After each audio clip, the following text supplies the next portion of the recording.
E aí, pessoal, tudo bem? Hoje a gente vai falar aqui sobre acúmulo de massa, concentração de massa, como queiram chamar. Existe uma análise preliminar que a gente faz de simulação que é focada na otimização do produto. Então nós definimos ali um pré-layout e já rodamos um flow um pouco mais simples para avaliar as questões ali de formação de linha de emenda, acúmulo de gás, hesitação, race tracking. Para você que está chegando agora, você não conhece esses termos, volta aí algumas aulas que você vai entender o que eu estou falando, tá bom, gente? Então essa análise é mais para definir um layout ali preliminar e focar na otimização de produto. E um dos itens mais importantes no quesito saving the money, que é a redução de custo, é o peso da peça, além dos problemas estéticos que o acúmulo de massa pode gerar, né? Uma região com uma grande concentração de massa, uma região com uma espessura muito grande, ela pode trazer vazios internos, problemas estruturais. Esse rechup ele pode migrar para a superfície estética, problema estético. E ninguém quer uma peça quebrando em campo ou uma peça reprovada esteticamente pelo cliente, né?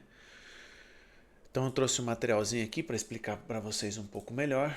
Por questões de confidencialidade eu dei uma distorcida na imagem, mas a gente faz um diagnóstico de espessura e identifica se existe ou não um ponto de concentração de massa. Nesse caso está bem distorcido, tá, gente? Só acompanha aqui a aula, não liga muito para a imagem, mas nós temos um acúmulo de massa nessa região, tá? A relação de espessura ela estava muito crítica, tá? Então ela é bem propensa a rechup. Nós tínhamos um frontal de 1,6 para uma nervura de 1,3, aqui um frontal de 1,6 para uma nervura de 1,5 e um frontal de 1,2 para uma nervura de 1. Via de regra, é claro que isso é bem genérico, depende da matéria-prima, de onde está o ponto de injeção, do nível de compactação, existe uma série de variáveis que a gente tem que levar em conta.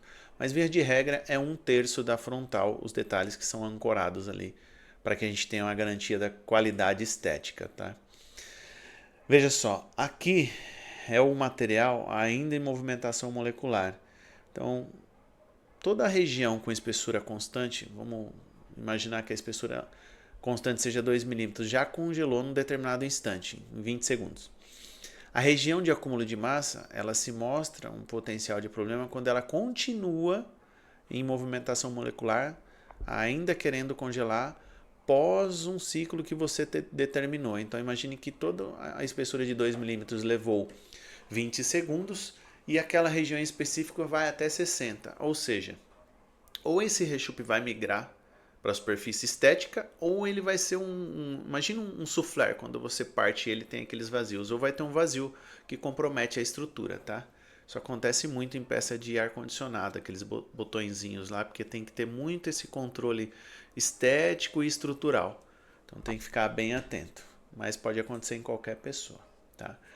Contração volumétrica é um indicativo também, então veja que toda peça ela está homogênea, né? A gente filtrou a escala e a região de concentração de massa ele fica num percentual acima do que é recomendado por material. Então os materiais eles entram em laboratório, é feito um teste em corpo de prova e identifica ali qual é o comportamento volumetricamente falando do material. Então ele pode tá bem fresco na minha memória, tivemos um problema recente. O material ele ia de 3 a 6. Então você pega a média ali entre 3 e 6, até 4,5, 5 é aceitável, né? Fica mais ou menos ali na média. Esse aqui ele está bem acima do 6, então também chama atenção para um problema futuro. Então vejam a importância da simulação, pessoal. Mesmo antes de ferramentar, de acontecer qualquer coisa fisicamente falando, time na ferramentaria, usinagem, desbaste de aço, a gente já consegue prever esse problema, tá? Isso aqui é um case atual e a gente conseguiu resolver. E aí, o próprio rechup, né? Então, veja que os rechupes mais acentuados também são nas regiões de acúmulo de massa e nas relações de espessura que eu falei lá em cima que estão fora daquele 1/3. Aqui é o problema prático que estava acontecendo, tá? Então veja que esse rechup ele foi mais grave do que a gente imaginava. Ele não migrou para a superfície estética, mas acabou fragilizando a peça. Isso aqui quebra quando submete a peça à sua função. Nós identificamos, calibramos virtualmente o problema e partimos para uma proposta de melhoria. Então a gente fez um cutzinho, um alívio de massa aqui, para desconectar essa parede, essa maçaroca dessa. A gente fez um cut e manteve uma nervura central para ter o link estrutural. E na parte do diâmetro, que também era agressivo de espessura, nós fizemos alguns cuts estratégicos, mantendo o diâmetro. Isso aqui sanou o problema, pessoal. Veja só a importância da calibração, do entendimento e o que importa, dinheiro no bolso do cliente. Problema resolvido, peça mais leve, estética e estruturalmente falando assegurada. Fechou, pessoal?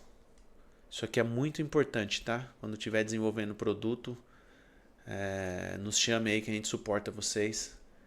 Isso aqui é identificado ainda na fase de CAD, sem nenhum custo, nada, enfim.